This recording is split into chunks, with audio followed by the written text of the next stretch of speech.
Habibi, welcome to my vlog! So for today's video, aalis nga pala ako ng bahay. May pupuntahan tayo na napakagandang lugar. Dito nga lang pala ito sa Abu Dhabi. Hindi ko alam kung napuntahan mo na ba to. Kasi matagal na ako dito sa Abu Dhabi pero ngayon ko pa lang siya pupuntahan. Kung napuntahan mo na to, comment below. Ako lang ba yung feel na feel yung kapag sumasakay sa mga public transport? Malapit na nga tayo sa pupuntahan natin. At nandito na nga tayo sa Heritage Village ng Abu Dhabi. Ang daming turistang Hapon, tsaka mga Koreano, kaya naupo muna ako dito. Nagdala nga pala ako ng tubig in case na mauhaw ako.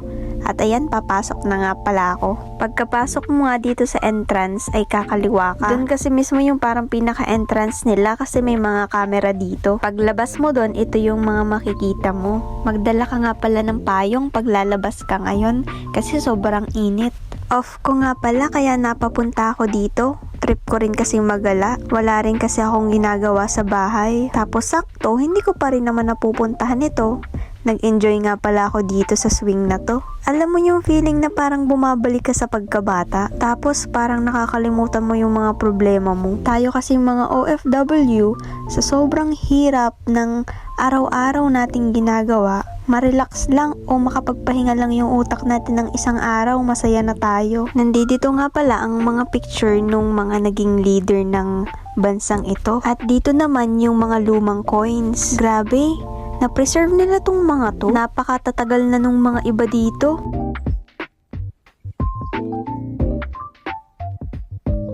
Meron nga din pala sila nitong mga baril. Ginamit nila ito nung digmaan. Manghang-mangha nga rin ako sa mga armas na ginamit nila.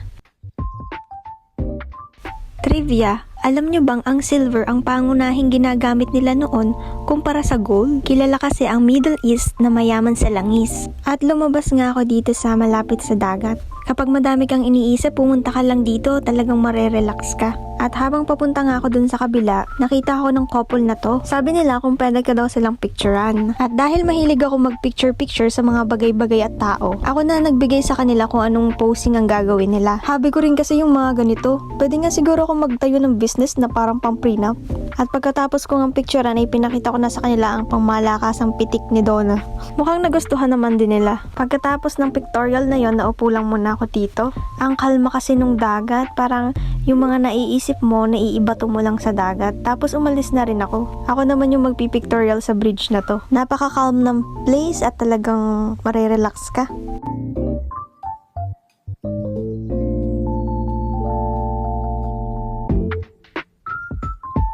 Dito nga pala yung mga nagbebenta, may tubig rin akong nakita. Sayang nga lang at walang camel.